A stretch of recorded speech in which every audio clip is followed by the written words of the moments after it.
तो आज मैं, आप चूंकि किसान हो, खेती में ढेर सारे झूठ हैं और ढेर सारे नहीं, खेती में अब तक जितनी भी चीजें आपने सुनी वो सब झूठ हैं। रासायनिक उर्वरक खेती का झूठ, पेस्टिसाइड खेती का झूठ, जमीन के नीचे बोरिंग करके नीचे का पानी निकालना खेती का झूठ, सब कुछ झूठ। और झूठ क्यों बोला गया? ताकि हमारी जेब भर जाए, किसान मर जाए, जमीन मर जाए, भगवान की पूरी व्यवस्था नष्ट हो जाए, हमें क्या लेना देना, हमारी जेब भर जाए, मेरे पास कागज के नोटों की गड्डियां आ जाए। खेती में बिल्कुल सरल चीज बताता हूं। खेती का मतलब है अपने खेत की मिट्टी को खूबसूरत बलवान, बलिष्ठ, स्वस्थ बनाना। जमीन जितनी ज्यादा स्वस्थ हो जाएगी, जितनी ज्यादा फर्टाइल हो जाएगी, जितनी सज जाएगी, बस आपकी किस्मत, आपका परिवार, आपकी सेहत उतनी ही दुरुस्त हो जाएगी। आज सोशल मीडिया में, सिस्टम में कोई मिट्टी की उर्वरता को बढ़ाने की बात ही नहीं करता। क्या कहते हैं? अच्छा बीज लाओगे तो अच्छी पैदावार हो, संतुलित उर्वरक डालोगे तो अच्छी पैदावार, अगर बीमारी, कीड़ा, खरपतवार मार दोगे तो अच्छी पैदावार। अब सुनना, अच्छी पैदावार के लिए ये सब, और देश का किसान बेचारा 50 साल से अच्छी पैदावार लेने के लिए, घर में खुशियां आने के लिए, धनाढ्य बनने के लिए, जितनी भी बातें बताई गई उसने बेचारे ने सब मानी कि नहीं मानी?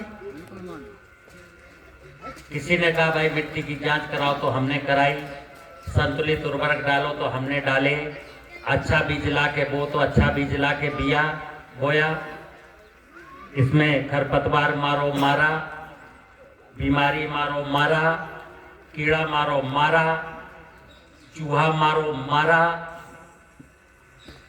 सब कुछ तो किया, फिर हम तो धनाढ्य हुए नहीं। ये लोग जो हमको बेवकूफ बना रहे थे वो धनाढ्य हो गए, हम तो कर्ज में डूब गए। तो करना क्या है? मैं अक्सर एक ही, खेती की बात जब भी शुरू होता है मेरे मुंह से एक ही चीज निकलती है, खेत, खेत की उर्वरता, खेत का ह्यूमस, खेत की समृद्धि। अब इस बात पर बहुत सारे सोशल मीडिया में हमको लोग क्या कहते हैं, अब जैसे बाल झड़ गए हमारे तो चचा जैसे लगन लगे, तो कुछ लोग ऊब जाते हैं, क्या कहते हैं, सोशल मीडिया में, यूट्यूब पे कमेंट्स करते हैं, चचा एक ही बात चिल्लाते रहते हो। तो हमने कहा बात एक ही है तो एक ही चिल्लाएंगे, चार बातें कहां चिल्लाएं? क्योंकि सच तो बिल्कुल कड़वा होता है, सच बहुत झूठा, बहुत छोटा होता है। सच घटे या बढ़े, सच ना रहे, झूठ की कोई इम्तिहान नहीं। झूठ तो कितने भी बोल लो, लेकिन सच तो एक ही रहेगा। और खेती का सच क्या है? खेती का सच है जमीन, जल, जंगल और जीव, यही खेती का सच है।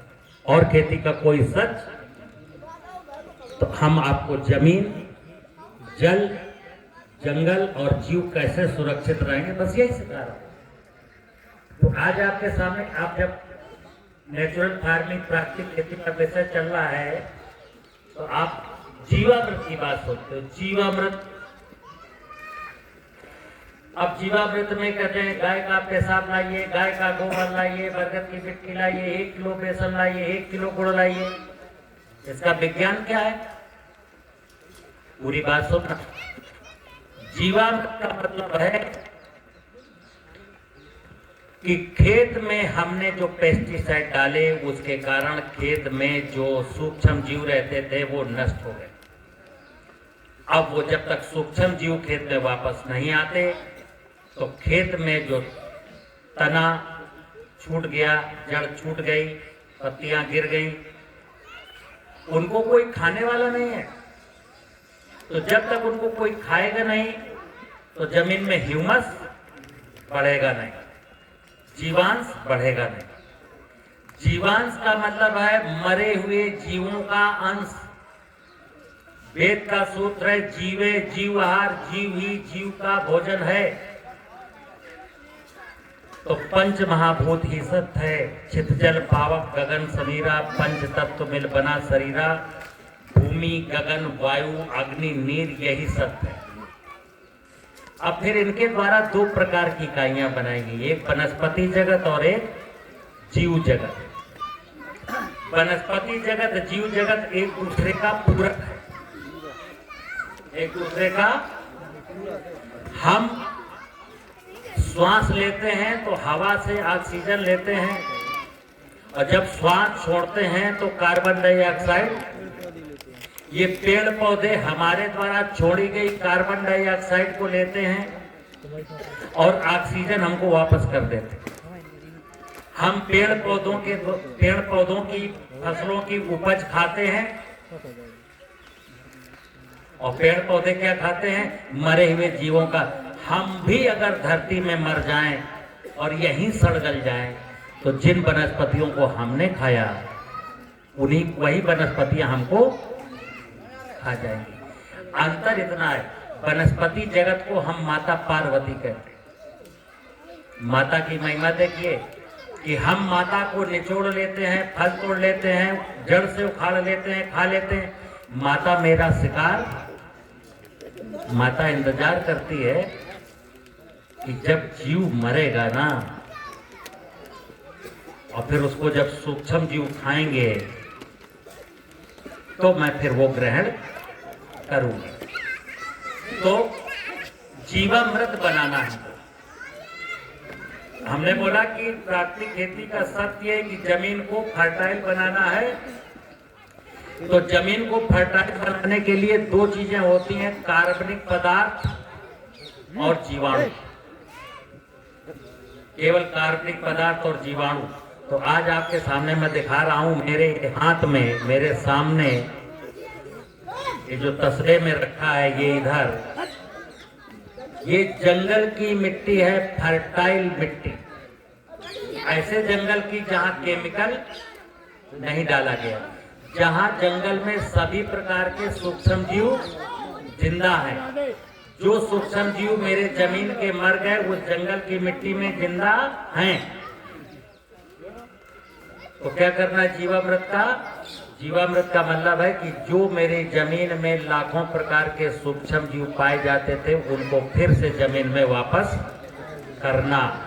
तो हम जंगल की मिट्टी लाएंगे और इस ड्रम में डाल देंगे, ठीक है ना।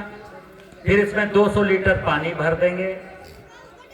अब मेरे आगे तसले में करीब 15 किलो मिट्टी है। ये मिट्टी मैं इस ड्रम में डाल दिया। फिर मैंने इसमें 200 लीटर पानी भर दिया। अब ये सूक्ष्म जीव जो मिट्टी में थे, अब इनको भोजन चाहिए, इनको बढ़ना है, इनका 10 की पावर 9 यानी कि बैक्टीरिया का डेवलपमेंट होना है। तो इनको क्या चाहिए? वैसे तो जंगल में एक कार्बन खाते हैं। जब खेत में जंगल में होते हैं तो क्या खाते हैं? कार्बन। लेकिन जब ये ड्रम में हम पालेंगे, इनको तेजी के साथ मल्टीप्लाई कराना है, तो हम क्या खिलाएंगे इनको? शक्कर। ये शक्कर पानी में घुल जाएगी तो इनके काम आएगी। या इनको खिलाएंगे हम गुड़। गुड़ पानी में जाएगा, घुल जाएगा तो इनके काम आ जाएगा। आप को जब 200 लीटर जीवामृत बनाना है, 200 लीटर जीवामृत 10 एकड़ जमीन की खेती करा देगा। कितने की? 10 एकड़। पहले वाला जो आपने सुना है जीवामृत गाय का पेशाब, गाय का गोबर, तो उन्होंने कहा कि बनाइए 200 लीटर, फिर ड्रम को खेत में ले जाइए, फिर जहाँ से सिंचाई का पानी जा रहा वहीं टोटी खोल देना, पूरे खेत में चला जाएगा। कितना? 1 एकड़ में 200 लीटर। फिर उन्होंने कहा फिर बनाना, फिर दूसरा पानी जब लगाना तो फिर ड्रम ले जाना, फिर टोटी खोल देना, फिर जब तीसरा पानी लगाना तो फिर बनाना, फिर टोटी खोल देना। तो 600 लीटर 1 एकड़ खेत में डाला। अब बताना आप, अगर ये 200 लीटर का ड्रम आप अपने घर में जीवामृत बनाओ और खेत 1.5 किलोमीटर दूर है तो कैसे ले जाओगे? तो ना 9 मन तेल होगा ना राधा। अब किसी हमारी इस बात पर क्यों घर पे क्यों बनाएगा किसान? खेत में बनाए। तो जरा खेत में बना के देख लो। खेत में जीवामृत बनाया, 200 लीटर पानी डाला, गौमूत्र डाला, गोबर डाला, गुड़ डाला, बेसन डाला, और रात को कोई आया, लात मारी ड्रम पर, जीवामृत फैलाया ड्रम लेके। इसलिए वो वाली विधि कोई देश का किसान अपना नहीं रहा। अगली बात, गोबर डालो, गौमूत्र डालो। आज देश के 20% किसानों के पास केवल गाय है, तो 80% जिनके पास गाय नहीं वो तो बना नहीं पाएंगे, 20% बनाएंगे। अब जिनके पास 20% के पास गाय है, उनको 1 एकड़ की खेती के लिए 30 लीटर गौमूत्र चाहिए। अब 30 लीटर गौमूत्र कैसे इकट्ठा करेंगे? तो बताया गया कि जब गाय खड़ी होती है तो यूरिन करती है, तो आप नीचे बैठे रहना, जैसे ही खड़ी हो डब्बा लेके। अब बताइए 300-400 ml यूरिन करेगी गाय। अब आप कितने बार डब्बा लेके खड़े होंगे? तो फिर किसी ने बताया नहीं सचिन साहब आप क्यों बहका रहे हैं, पक्का फर्श बना लेगा ना। आप सुनिए, गाय का जब चिकना फर्श बना देंगे तो गाय जो है असहज महसूस करेगी, कंफर्ट फील नहीं करेगी, उसको उठते समय बैठते समय स्लिप होने का डर लगेगा, तो वो डरेगी, घबराएगी, और घबराई हुई गाय के गौमूत्र में कोई दम है नहीं। मैं यहां पर गाय माता का बिल्कुल विरोधी नहीं हूं। मैं स्पष्टवादी हूं कि गाय बचनी चाहिए। गाय नहीं बचेगी तो देश नहीं बचेगा, जमीन नहीं बचेगी। लेकिन गाय को बचाने का जो तरीका है वो गौमूत्र नहीं है। गाय को बचाने का तरीका है कि लोग बैल से खेती करें, गाय का दूध पिए। अब गांव में जिसके पास गाय होगी, अगर कोई गाय का दूध पैदा होता है तो भैंस का दूध दूधिया लेता है 60 रुपया, गैया का दूध लेता है 30 रुपया। तो किसान बेचारा क्या करे? गाय जब बछड़ा पैदा करे तो बैल से खेती होती नहीं, तो बछड़ा बेच नहीं सकता। गाय का दूध की कोई 60 रुपए कीमत नहीं देता। तो अब कुछ लोग क्या कहते हैं, नहीं गौमूत्र से बचेगी गाय। तो विनोद कुमार सचान कहते हैं गौमूत्र से नहीं बचेगी गाय, गाय जब भी बचेगी बैल से बचेगी, दूध से बचेगी। गौमूत्र गोबर तो उसका फाइनल प्रोडक्ट है, ठीक है ना। चलिए, तो मैं क्या कहता हूं, जीवामृत में हमको क्या चाहिए? जंगल की मिट्टी। कैसे जंगल? जिन पेड़ों के नीचे पत्तियां, फल, तने सड़े गले पड़े रहते हैं, कोई झाड़ता नहीं, फेंकता नहीं, नमी है, ये वहां की मिट्टी है। तो 10 किलो 15 किलो ड्रम में डालेंगे मिट्टी। और फिर मेरे पास जैसे गुड़ है, कितना गुड़ डालना है? ये 5 किलो गुड़। 200 लीटर बनाएंगे तो हमको चाहिए 28 किलो गुड़। कितना? 28 किलो गुड़ डालिए या 28 किलो शक्कर डालिए, दो में कोई एक चीज। बस डेली डंडे से चलाइए। अगर 10-15 किलो अच्छी मिट्टी थी तो ये 1 महीने में जीवामृत बन जाएगा। अब क्या करना है? 1 एकड़ जमीन में केवल 20 लीटर जीवामृत की जरूरत है। 2-2 लीटर का ड्रम है तो 10 एकड़ की खेती करा देगा। डीएपी, पोटाश, जिंक, सल्फर, जाइम सब बंद। धान, गेहूं, गन्ने की अगर खेती है तो यूरिया पहले की तरह डालना। कितने साल तक?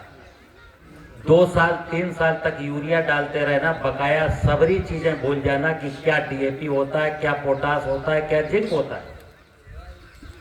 पैदावार आपकी बढ़ेगी घटेगी नहीं।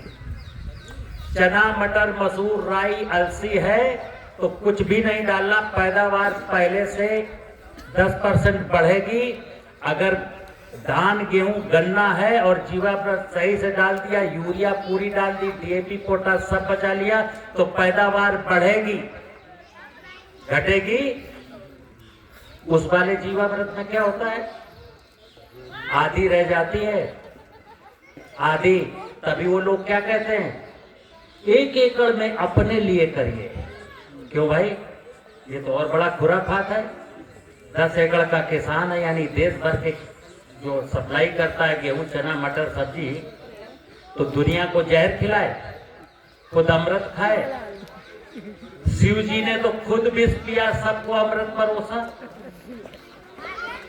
शिव जी ने खुद विष पिया, दुनिया को अमृत परोसा। यहाँ लोग सिखा रहे हैं कि खुद अमृत पियो, दुनिया को विष पिलाओ। अच्छा है कि बुरा? बुरा है ना? तो सुनिए, आज खेती में जितनी भी बातें हो रही हैं सब बुरी ही हैं, अच्छी कोई है ही नहीं। तो मैंने क्या बताया?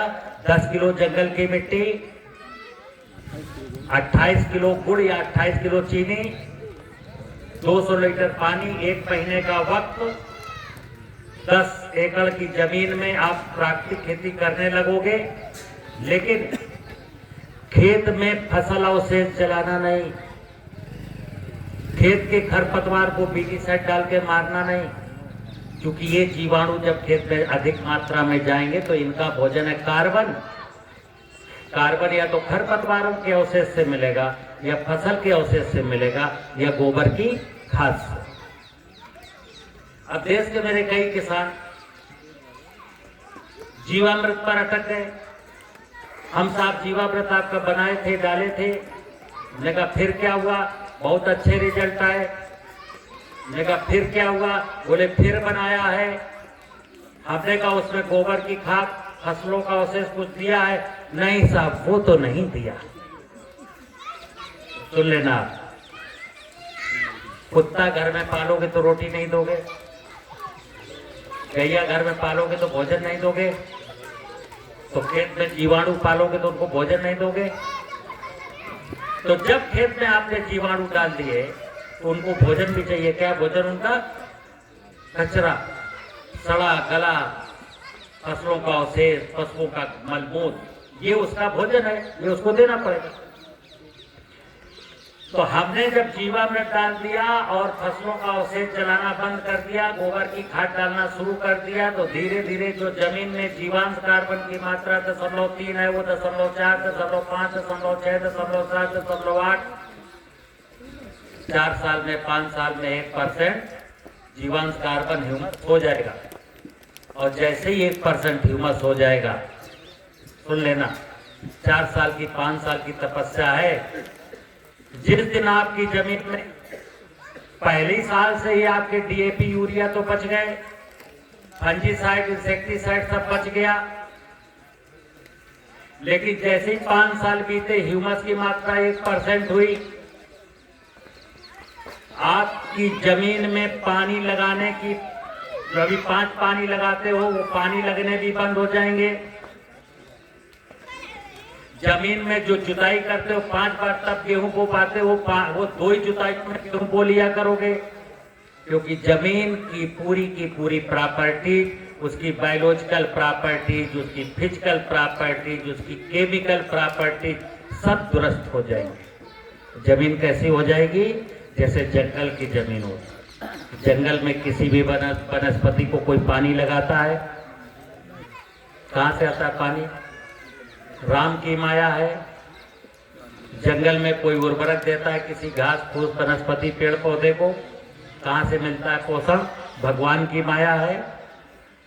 जंगल में कोई बीमारी नहीं लगती, किसी फसल में किसकी माया है? भगवान की माया है। जंगल में किसी भी वनस्पति में कोई कीड़ा नहीं लगता, किसकी माया है? भगवान की लीला है। इसलिए मैंने कहा प्राकृतिक खेती का मतलब है भगवान और भगवान की व्यवस्था के साथ परस्परता में मिलकर के जीना। भगवान और भगवान की किसी भी व्यवस्था को सेंध न लगाना, नष्ट न करना। जब हम भगवान की, किसी को भगवान की पूजा करते हैं, फिर सुन लेना, जिस व्यक्ति ने भगवान और भगवान की व्यवस्था को जाना, जिस व्यक्ति ने भगवान और भगवान की व्यवस्था को खराब नहीं किया, वही सच्चा भगवान का भक्त है, वही सच्चा भगवान का पुजारी है। और जमीन को बंजर बनाने के बाद, जमीन के नीचे का पानी लूटने के बाद, जंगल काटने के बाद, जीव हत्या करने के बाद, आप धार्मिक अनुष्ठानों का चाहे जितना भी आडंबर कर ले, कुछ मिलेगा क्या? ना मिला है, ना मिल रहा है, न कभी मिलेगा। और हम सब लोग यूं ही कष्ट में, घुटन में, लाचारी में, गरीबी में दम तोड़ देंगे। सिस्टम यही चाहता है, दुनिया यही चाहती है कि गरीब जितना जल्दी मर सके मर जाए। और गरीब ये बात समझने को तैयार नहीं है कि सिस्टम क्या चाह रहा है।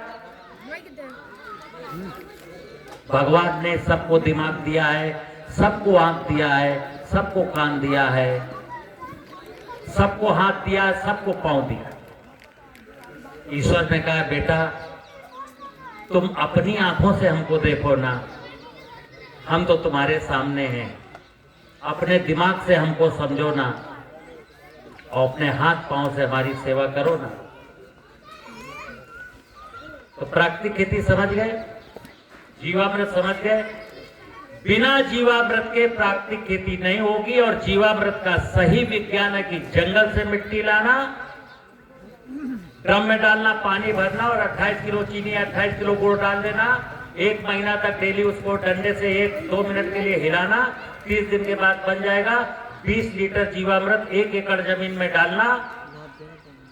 अगर पलेवा किया है तो 20 लीटर की बाल्टी इससे भरो और 1 एकड़ में 40 जगह आधा लीटर भरे हुए पानी में फेंकाओ। जीवामृत के जीवाणु जहां सेट हो जाए, सेट हो जाएंगे, अपना काम शुरू कर देंगे। और अगर पलेवा नहीं किया, नमी है, ओट है, तो 20 लीटर जीवामृत को 100 किलो सूखी हुई गोबर की खाद में मिलाइए, बिखेरिए, पीछे से जुताई कर दीजिए। जीवामृत जमीन में चला जाएगा और जीवाणु अपना काम शुरू करेंगे।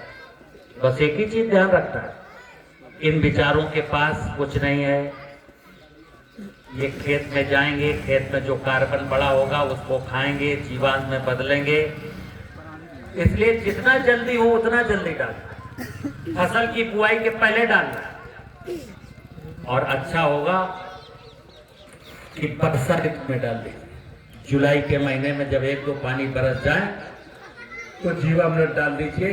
खरीफ में भी काम करेगा, रबी में भी काम करेगा। एक ही बार डालना है केवल जुलाई में। खरीफ की फसल में भी काम आ जाएगा, रबी की फसल में भी काम आ जाएगा। अब अप्रैल मई जून की गर्मी में मर जाएगा। अगर खेत की मेड़ों पर पेड़ नहीं है तो अप्रैल मई जून की में जमीन तपेगी और ये मर जाएगा। इसलिए मैंने कहा कि खेतों की मेड़ों पर छायादार अच्छे अच्छे जामुन के, नीम के, सागौन के, शीशम के पेड़ जरूर लगाइए, क्योंकि पेड़ों के नीचे का टेम्परेचर 40 डिग्री सेंटीग्रेड से ऊपर नहीं जाएगा।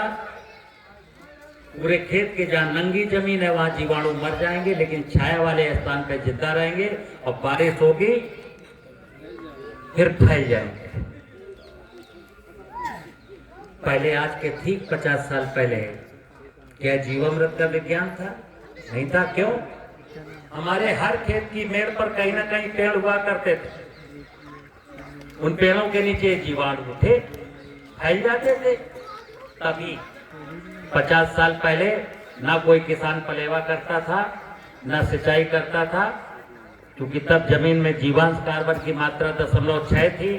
आज जीवांश कार्बन की मात्रा 0.3 हो गई है और होनी कितनी चाहिए? 1%। 1% जिस जमीन में ये ह्यूमस हो जाएगा वो किसान जीत जाएगा, उसकी लागत खत्म हो जाएगी, वो कर्जा से मुक्ति पा जाएगा, उसके घर में खुशियां आ जाएंगी। और जिसकी जमीन में जीवांश कार्बन 0.3 रह गया है, हर साल घट रहा है, उसकी गरीबी बढ़ेगी, उसके ऊपर कर्जा बढ़ेगा, उसके घर में बीमारियां बढ़ेंगी। तो प्राकृतिक खेती तो करना जरूरी है, देश को करना जरूरी है। और हमारे देश में तो इसलिए क्योंकि मेरे पास जमीन का एरिया विश्व की केवल 2.4% जमीन हमारे भारत के पास है, और आबादी विश्व की 18% आबादी है। अगर हमारे देश के नीति निर्माता, देश के बुद्धिजीवी जमीन के बारे में आज नहीं सोच रहे, जो भी व्यक्ति जमीन के बारे में नहीं सोच रहा वो देश का दुश्मन है, फिर उसको धरती माता की जय बोलने का कोई अधिकार ही नहीं है, फिर उसको भारत माता की जय बोलने का कोई अधिकार नहीं। भारत माता का नारा लगाने से भारत माता की जय होगी? हमारे देश की सस श्यामला उर्वर भूमि जब उर्वर बनेगी तो भारत की जय होगी, भारत के नागरिकों की जय होगी, भारत की राजनीति की जय होगी, नहीं तो काहे की जय होगी? धरती की रक्षा करने का मतलब है धर्म की रक्षा करना। और अगर हम धरती की रक्षा नहीं कर पाए तो आप जान लीजिएगा कि हम अंतिम पीढ़ी के व्यक्ति नहीं हैं। हमारे मरने के बाद या हमारी संतानें आएंगी, जिएंगी, लेकिन कैसे जिएंगी? जब धरती बंजर हो चुकी हो तो तड़प तड़प करके प्राण देंगे लोग। इसलिए आज कह रहा हूं, आज सुधर जाइए, आज चेत जाइए, बेवकूफी के सारे काम बंद कर दीजिए, आंखें खोलिए, दिमाग खोलिए। खेती के 2 निवेश हैं, श्रम